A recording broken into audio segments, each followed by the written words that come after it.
I finally remember. It happened that day. Need to find Tina. Where is she? Uh-oh.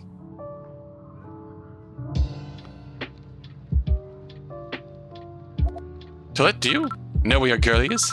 Nah, and even if I did, I wouldn't tell you. Before you ask, no, I'm not interested in tapping that. She's way too old for me. My taste in ladies is actually more for she's 27. Please do not finish that sentence. Shoot yourself. Suit yourself, you just miss out on some juicy information. I'll manage. Since I'm sure hearing you out would only make me sick. What? Sick? You're the one who makes me sick, bro. The way you look down on others is simply despicable. Hmm? I've commanded entire rooms of people, you know. Everyone looks to me for guidance because I tell it like it is. I know all the answers. That's why I never let anyone help me, because why would I? When it's so clear I'm the best. Let me hear it, Sophus. Let me hear how much you want to taste my wisdom. I'm leaving now. Huh? But why? Didn't you hear? Why? I'd rather throw myself down a ravine than listen to a second more of your delusions, you small, terrible man. That's why.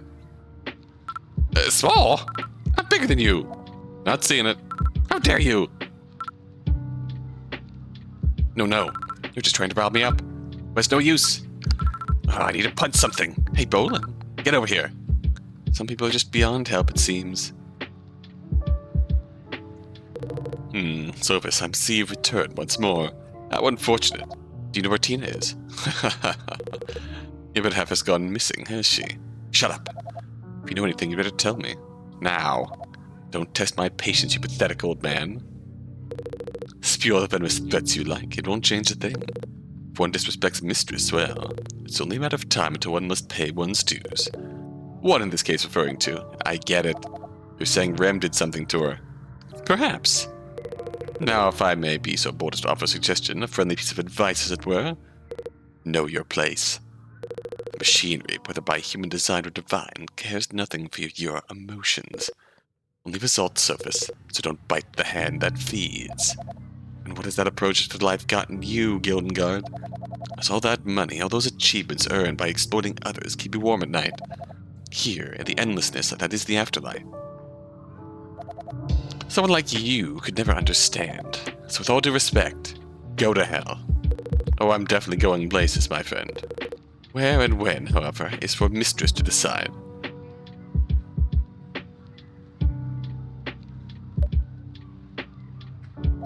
I have a question for you, Borgelind. No! Testing how high I could count without stopping and just making lose my progress. Oh, sorry. How far did you get? To 19. What do you want anyway? I'm looking for Tina. Have you seen her? Many times. I mean, recently. Oh. Then no. But I sure hope she's dead. Or deader. Why? Because. I mean, she makes us all look bad. I think you're managing that just fine on your own. What's that supposed to mean? You hacking butt crack. Oh, he is 12. Alright then, thanks for nothing. Bah. Let's see, where was I? Oh, right.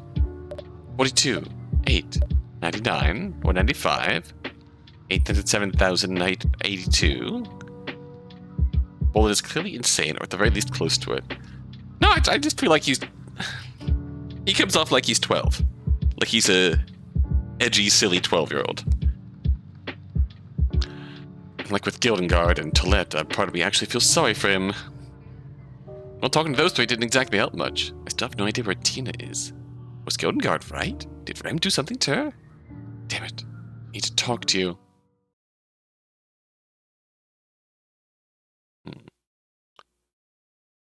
Could. Breathless moments come and go, but eventually. Ah! Tina! There you are. Were you looking for me? Yes. I need to talk to you, but you weren't here, and I thought, huh. So you were worried then? Of course I was. That's sweet. Need for that, Sophus. I can take care of myself. So where were you? Well, it doesn't matter now, does it? None of it makes any sense. There's no logic to how time works. It all happens at once. And also nothing happens at all. What are you talking about? Don't you get it? I've been here the whole time. At the same time, I've been elsewhere. Enough already! You're confusing me. I looked all over the place for you. I even asked them, and... Where Were you? I don't know. That's the point I'm trying to make. Can't apply human logic to what we're going through here. I'm sure you felt it too. Drifting in and out of consciousness, fading away for who knows how long. Is it a kind of sleep? We temporarily cease to exist? Is that even possible?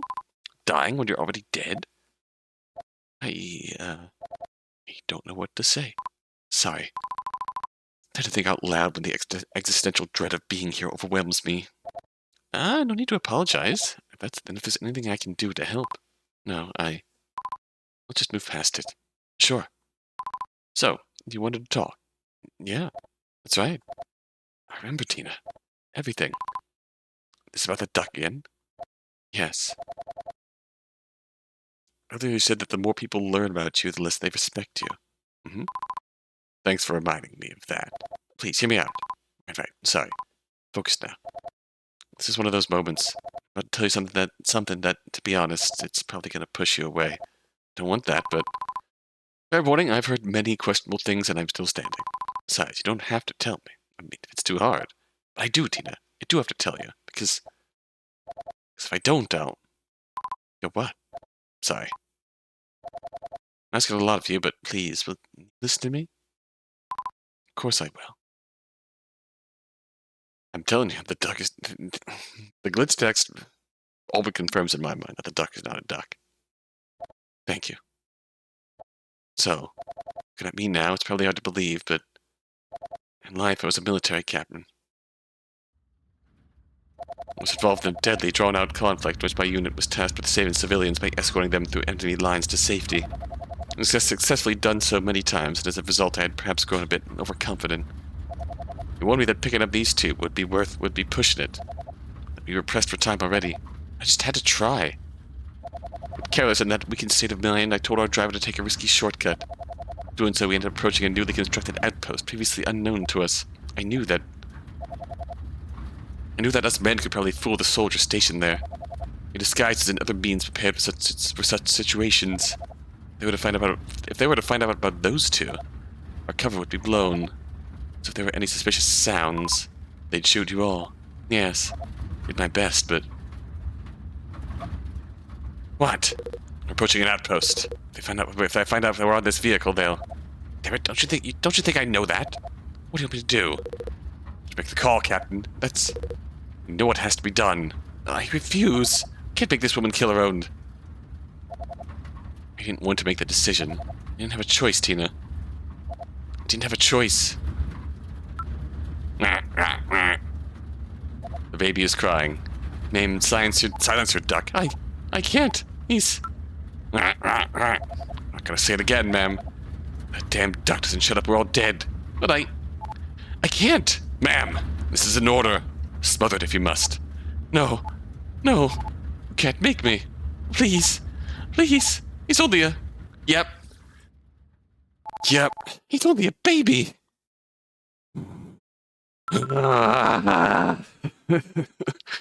Yep. Smother it. Do it now. Do it or I'll kill both of you myself.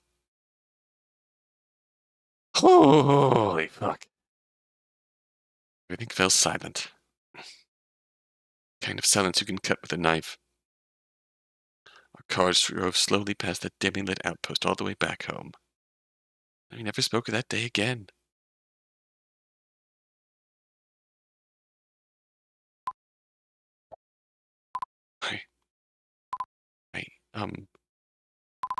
I have to go. Tina, wait. Yeah, that... Pretty much... Damn it.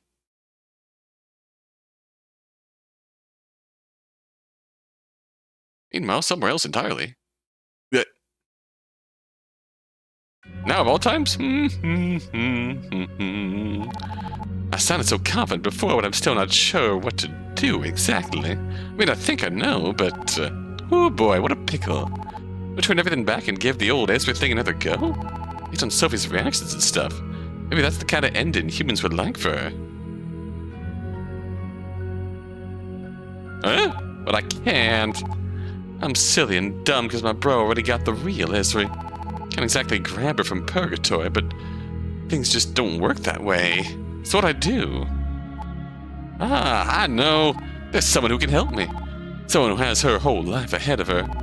Oh man, I should have just done this from the beginning. Oh well. Even I can't be amazingly amazing all the time, I guess. Gotta remind myself that I'm still learning. Still learning, still learning, still learning. Ooh. Who this? Hello, little girlie. Remm? Hey! Why's your voice so deaf, so scary and deep? How can you be here already? I haven't even summoned you yet. I am not the human you intended to call forth. This form is simply one that I've temporarily borrowed. Means to an end to deliver a message. Uh-huh? It's you. Wielding the skin of humans might fool those who know no better, but unfortunately, you are who you are. And while you may greedily assume a multitude of different titles, you both know that you have but one real name. I am what I am, huh? While you aimlessly whittle away in this dreamless abode, the universe stands still. It's ever my intent not to involve myself with the design that you have seen fit to impose on humanity. Be it curious whims or divine ascension, your existence is fraught with impulse. Only this do I ask of you, my quintessential progeny. Do not forget your duties. I so wasn't ready to have this talk today, but I read you loud and clear, and I actually do have a plan. So if you would kindly, step out of the little girlie, I'd appreciate that very much. Very well. Consider this not only a message, but also a warning. The storm is nearing, and it is one you must weather, come whatever may. Yeah. Always so cryptic. Before you leave, though, how's bro doing? The guide is bound by the same law of principle that you are. And this absolutely necessary I will not suffer interaction. Uh-huh. How convenient for you. Convenience does not factor into it. Only that which has been decided, and that which has yet to be so. Are you the will? I understand. Good. Remember, where there is a will, there is a way. So there's the will of a brother up here, called the way.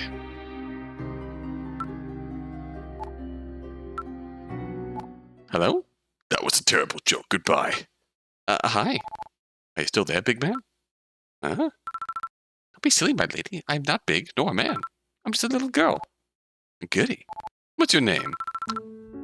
It's Ezrebeth Melodia Casarecce, my lady, of the Casarecce family. Baby! Time is whack. Time is whack. Is this how she gets her fucking powers? If so, that's incredibly fucked up of you, Remm. Now we're talking. Indeed we are. And how may I help you today, my lady? Oh, what a well-mannered little thing you are. Thank you. As for helping me, I'd like you to argue for your existence. I beg your pardon, my lady? Begonia did say that her vocabulary and manner of speech was always so eloquent. Tell me why you deserve to live. Tell me why I should give you another chance to live your miserable life. If you even want to live at all, that is. I'm sorry, my lady, I don't fully understand. I would very much like to live, yes. Why? Oh, because, my parents are so nice, my sister is very nice, and there are other things that are also nice. Dear me, stop saying nice. Sorry, my lady. I reckon and all humans are immature, but I suppose children are even more so.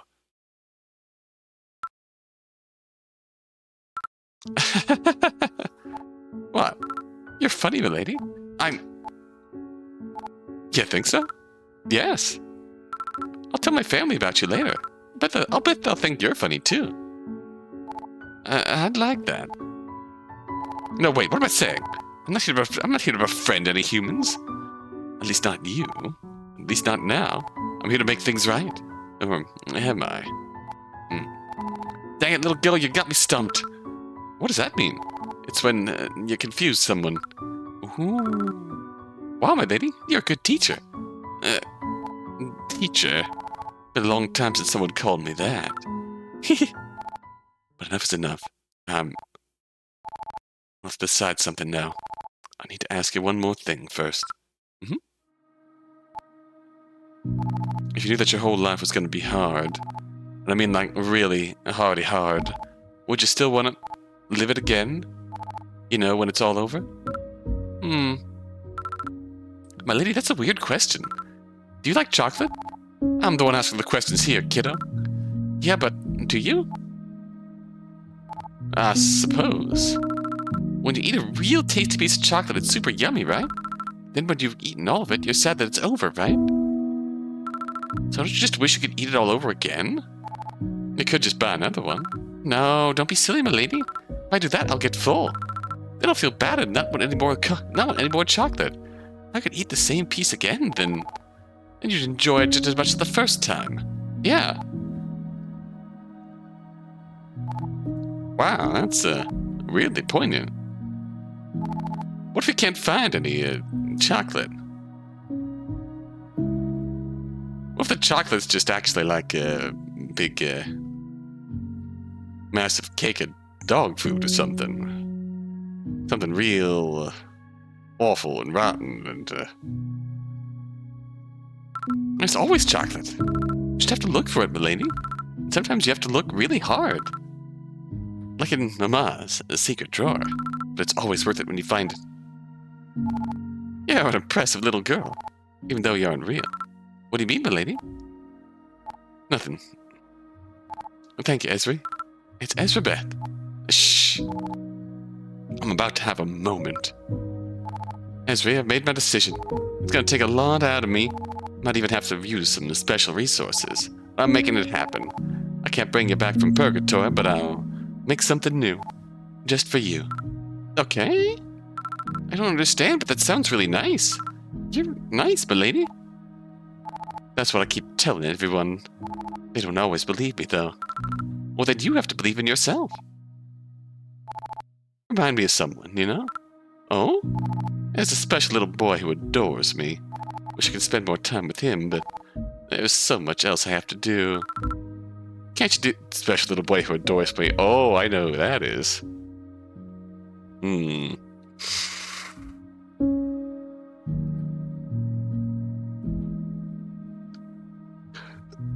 It's been a while since I've been in the world of poetry, but we know who the special little boy is. We can presume who the special little boy is. Can't you do those things some other time? I know. But he's a smart boy, even though he's still very small. He'll understand someday that everything I do for him. And for every other human, too. Because I love them all. So much. Baby Ezri. The deity and the child smiled at each other. Everything eventually faded into nothingness. Something familiar, yet altogether new, was born.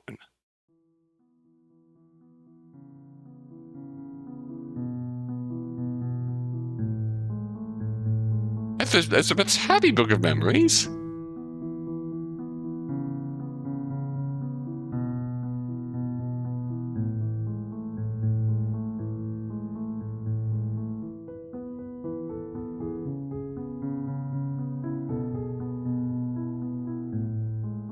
Oh, baby begonia. Cute kid, too. Before everything went horribly wrong. Okay, I'm relieved that Ezri's psychic powers were just sort of a horrible occurrence and not, like, due to divine interference. Ezri and Charda?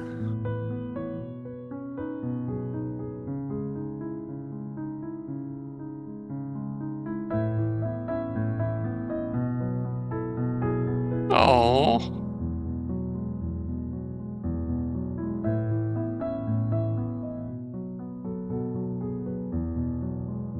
Charda is a wonderfully handsome man at any age. That smile. No, even old. God, the stress of life made her hair white, didn't it? Oh.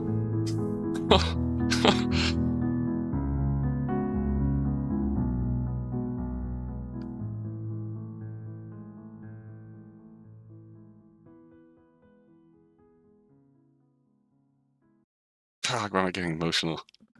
Oh,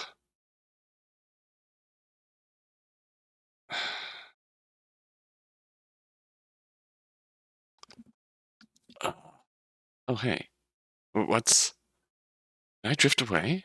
Tina, just like you said, time really makes no sense here. How long has it been since we talked? Was it always this dark in here? Hmm? You came back. I thought... I'm so sorry. I shouldn't have went off like that. It was a visceral reaction. Understandable. That's my only excuse. It's fine, Tina. Nothing you'd say or do can hurt me more than my own thoughts anyways. Sophus, the guy, he told me when I first came to Purgatory. Ooh. Rise and shine. What? What's this? Am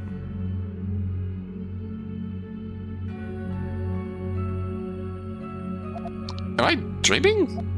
You must excuse me, recently departed aunt, but I'm having a spectacularly bad day. In lieu of the standard prolonged back and forth involving post-death trauma and generic explanations of whether or not you are dreaming, I shall instead provide you with a series of cliff notes. Okay, I should to do a little bit of double checking, but yeah, this is the pit stop. See, the same pit stop background, just drain of color, flashback style. You are dead. This is Purgatory. You are not yet ready to move on, as it were. I am the guide. I will guide you in your quest to leave this place. Truly, in this realm of possibilities, even someone like you may yet make amends. Any questions? My memories, they're another amnesiac. As we haven't had enough of those lately. Oh, then in the interest of saving time, I shall read your mind. Oh. Huh. Interesting. What is it? Oh, Mr. Weller, you've been naughty. No wonder you're already a shadow. A shadow? My hands! Where are my hands? Oh, settle down. They're still there, just a bit indistinct in terms of visible features. Your piece of work, human. Normally, I admire that in a person. Unfortunately, though, one of your particular sensibilities might be a better fit for someplace else. Yes. And this will do nicely. What? I'm not... What's going on? You're still in shock. Give it some time. It will pass, as all things do. Or so I hear.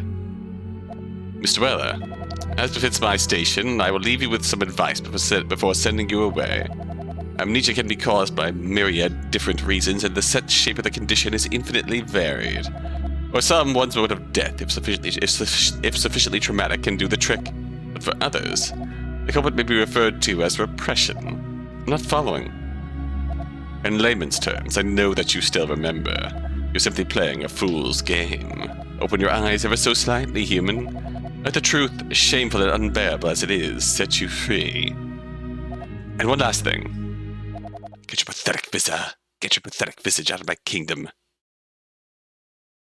It was right all along. I always knew. Somehow I managed to convince myself that I didn't. I suppose that makes me a coward as well as a murderer. What's done is done, Sophus. Life is a mess no matter who you are or what situation you're in. You did a horrible thing, an unforgivable one. You did it for the right reasons. I can't justify... It's not about justification. You saved those other soldiers, didn't you? Your heart was in the right place. I've been there, you know. Full of guilt, shame, self-loathing. That downward destructive spiral, all you want is the affirmation of others. You want them to testify that you're the monster who you think you are.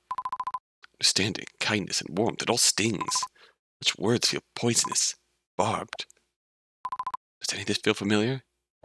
What can I do, Tessa? I can't stop seeing that baby, and I can't stop hearing his screams. I just want it all to end. At the same time, that would be too easy. I wouldn't deserve it, not after what I've done. Sophus. Ooh! Why, hello there! Oh, god dang it. Gosh dang it, we got Remm jump scared. Am I, interrupting something? Remm! That's God here, you little mischievous shadow. Not that it matters much anymore. Since you're about to clock out, I mean. Huh? Huh? Oh, sorry. I'm jumping ahead of myself a bit. You see, I just did something wonderful. Like, really, really amazing. You should have seen it, Sophie. You would have been proud. I'm sure. But on the flip side, it took a lot out of me. feeling woozy, and it's shameful, but I needed some help. You know, to pull it all off. Wait, you didn't. Oh no. This darkness. Well, what's she talking about? This has happened before, when those other shadows disappeared. Other shadows? The ones who were here when I first arrived. Before Gillengard, Borgelind, and Toilette. Sophus, they're gone. She's killed them. I mean, they were already dead, so technically the right term would be, whatever. But why? Those three, they were loyal to you. Of course they were. And I'll always love them for that. But you see, shadows are full of good old purgatory vibes. In a way, they're walking energy bombs. My bro makes them, but I've been slowly learning too. All thanks to him sending some of y'all up here at his leisure. Something just happens when humans transform like that. It's pretty damn cool, honestly. And shadows, you are useful for so many things. Acting as emergency batteries is just one of many applications for you. And now, it's time for Remy to recharge. You monster! Oh, you sure are throwing that word around a lot today. Takes from me, you need to have a big old strong vocabulary. And vary them words, y'all. Remm. What did you even need me for? If all you ever intended was hold your horses, boy, you are different. I told you, you have a bit of the old specialness in you. You gave me what I needed. Perspective. And to tell you the truth, those shadows wouldn't have survived jumping around in time like you did. Wasn't entirely sure you could take it, but then you did, and so my suspicions were confirmed. You are a keeper. You weren't sure I would... I knew it, Sophus. I knew you were in danger. Couldn't tell you outright, but... So that's it then. The end of the road. Not for you, silly. How many times do I have to keep saying that? You are special. Little Tina, on the other hand. Uh-huh. No. I don't want to. You're already dead, girlie. There's nothing to be afraid of. I know that! But that doesn't mean I'm ready to... That doesn't mean I'm ready to stop existing. Tina. So please don't. God, please. Shush. If you truly are that scared, then you just have to be brave.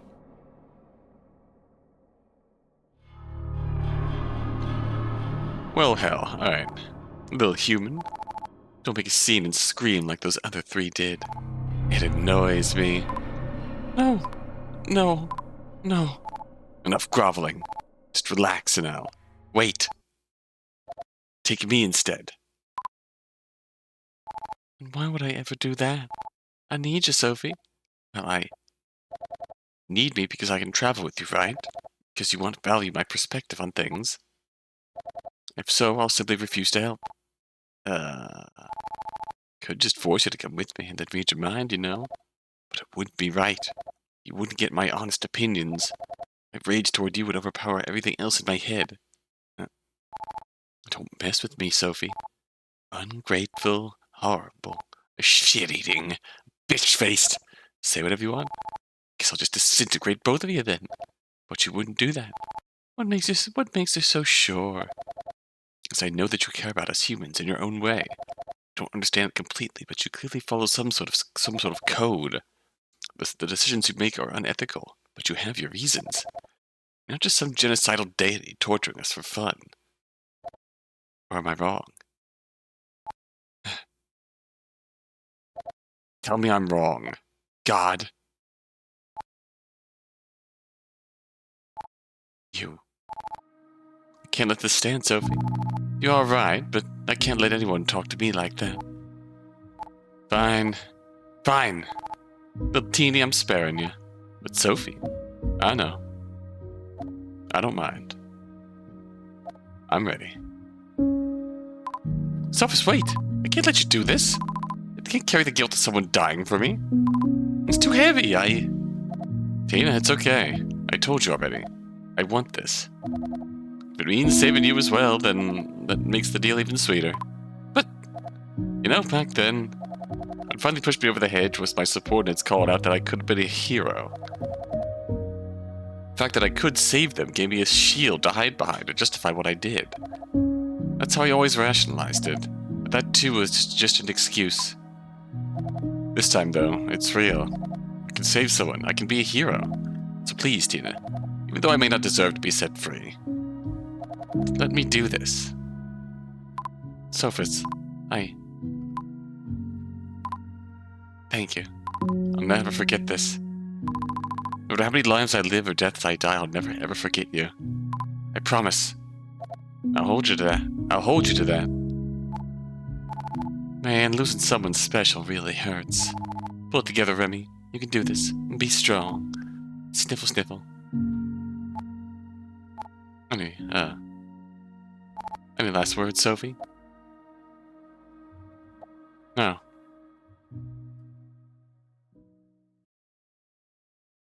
I think I've said enough.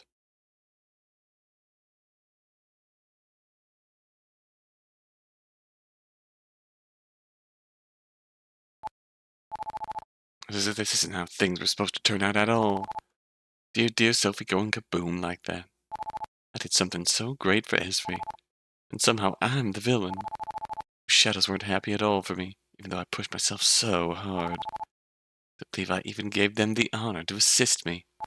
Why are humans always so ungrateful? Why don't they get that you need sacrifices in order to build things? I think everything just happens. You don't have to earn it first. That everyone is equally special when really... Maybe humans are beyond all hope. At this rate, I feel like I'll never understand them. So is it all pointless then? Am I just aimlessly wasting my time like the big man said? No! Is that doubt I sense in your delightful voice, oh god? What the? Man, am I really this lonely?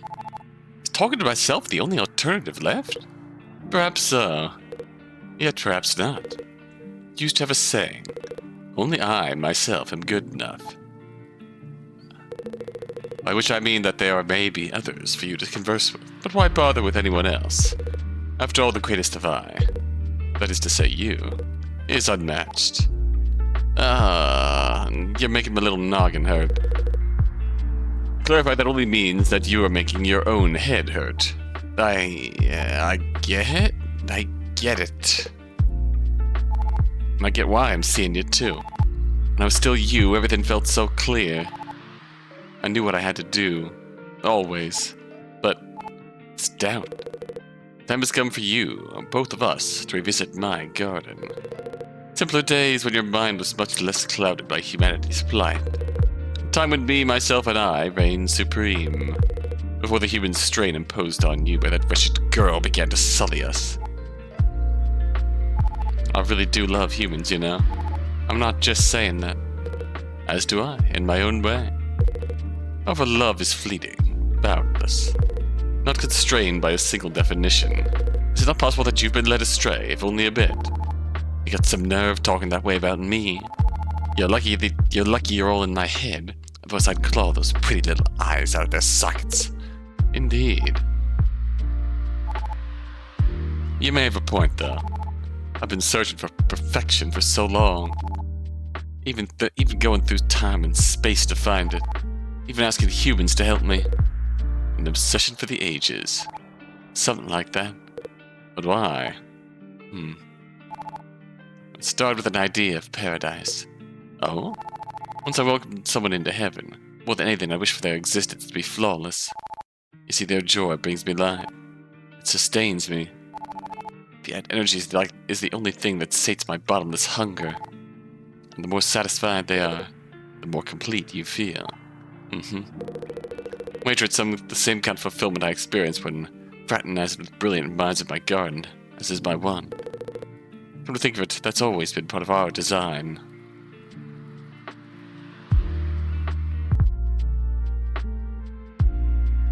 Always been part of our design. Just fulfillment of the joy of others. The need for special humans and everything they can offer the world. And us. Yep. So I reached a logical conclusion. Dear sweet logic. I could somehow fully understand them, all of them, then. But lately I feel like I've hit a wall. I just fail over and over. I keep telling myself I'm learning, but perhaps it is them that should learn and not you. After all, is it not true that you've always been a teacher? I suppose. Okay, sexy older version of me, I've decided. Oh-ho. We're doing this. Let's take another look at the past. A splendid idea.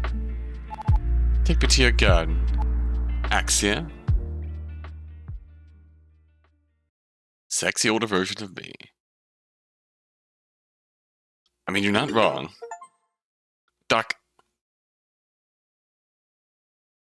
Magister et discipula. That is oh, there it is! The happy ending. Oh, that's missing. Okay. The happy version. The fake version.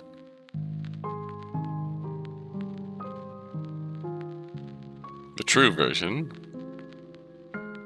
And the best version. Hey, they all look a little happy in there. Isabella down. Yeah, Isha looks miserable. But Isha's got a bit of a humble smile on in the true one. That's really sweet.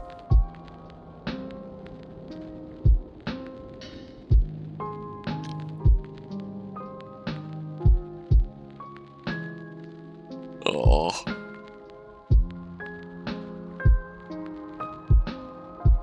The sisters actually get to live happily.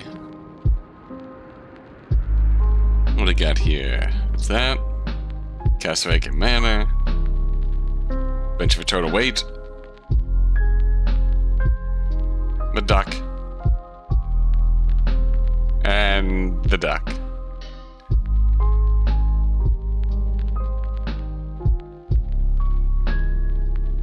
Oh, there it is. Oh, deserved. So deserved. So I didn't actually get to mention it because, actually, where are we at here? Yeah, we'll tag this on to make each part 2 parts. I didn't get to mention it before, but yeah, the Smother the Duck immediately made me think of the series finale of MASH, which is told in like flashbacks through therapy in a mental hospital, I believe, where poor Hawkeye's finally coming home on a bus. I get stuck in a combat zone, stopped by a North Korean patrol.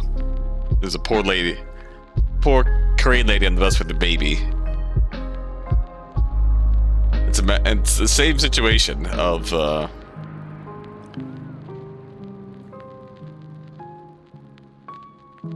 if they're alerted to the noise, then they're all gonna die. And it's just Hawkeye shushing. No, for the majority of it, it was a lady and her rooster, or chicken. Silence that chicken. Similar idea. Silence that chicken, and then the fucking heartbreaking reveal, just like, just as effective here, breaking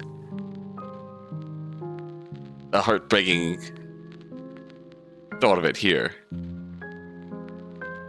where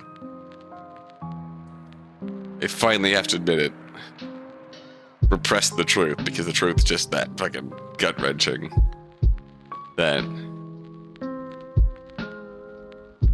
you smothered small child just to keep yourself and everyone else from being spotted and killed by the enemy. Fuck. Like, it's obviously implied that Sophus survived that event and lived onwards and died later on in his life. So...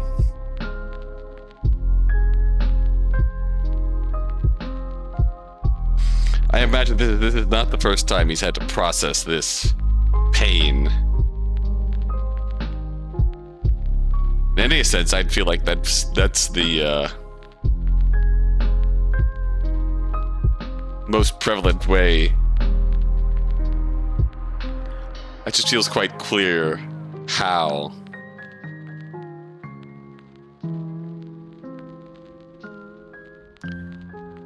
I guess he approaches it from a more detached point of view, having already done this once in life.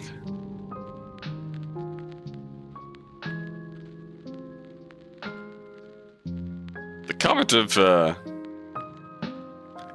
Sophus being the one to provide perspective to Remm and Ezrebeth's life is interesting.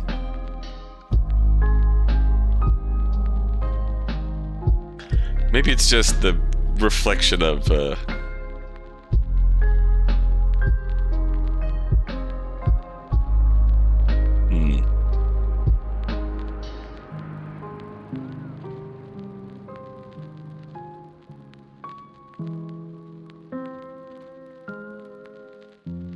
reflection of the his own mistakes, just the sheer horror that he's seen in his life.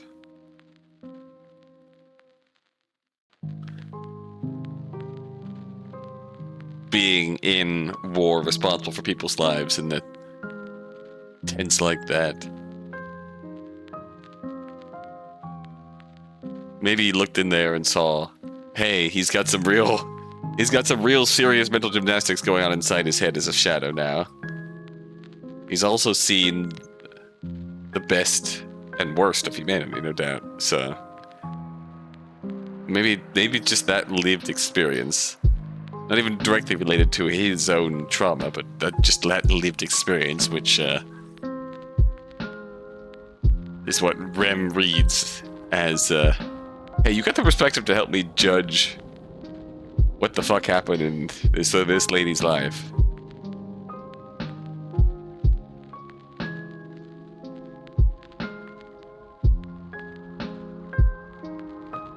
It's like, on the surface,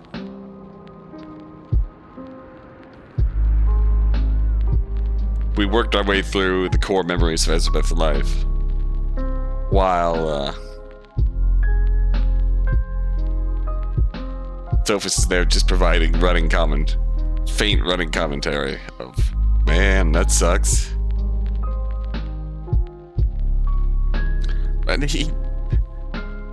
But I would be minimizing if I said that that's all he did. I would be severely minimizing. Because in the end, he did... if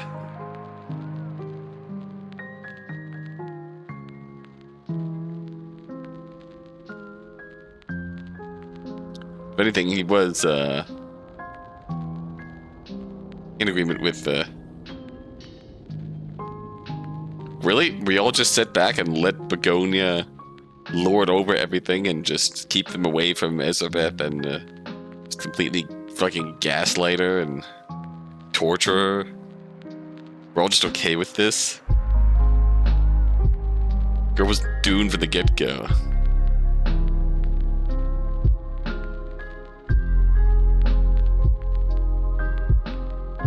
You could really say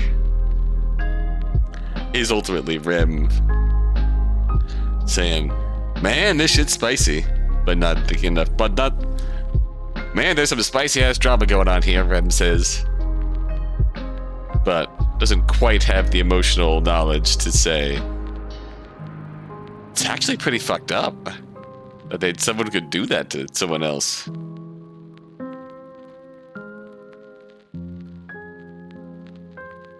Like, there's the capacity to understand, but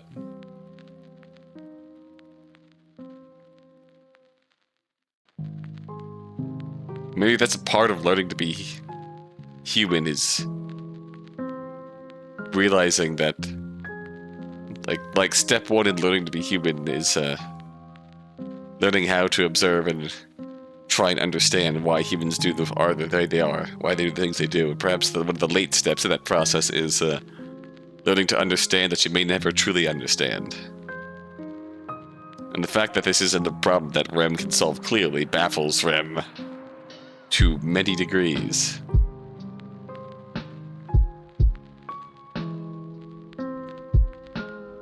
And after her whole deal with Ezrebeth falls apart in Act 1, her plan in Act 2 was to say, where the fuck did I go wrong? Let's run this back. And after saying, okay, fuck, I will turn you into a shadow battery and send you straight down to purgatory. Go have fun, be miserable down there. And yet she still sits back and thinks about where it went wrong. Which is interesting. That's when Act 2 comes in. Wakes someone out of the long quiet.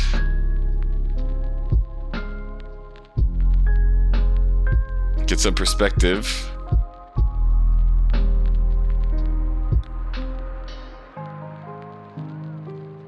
And finally, just rolls on back. Summons a baby Ezrebeth. And sort of gives her own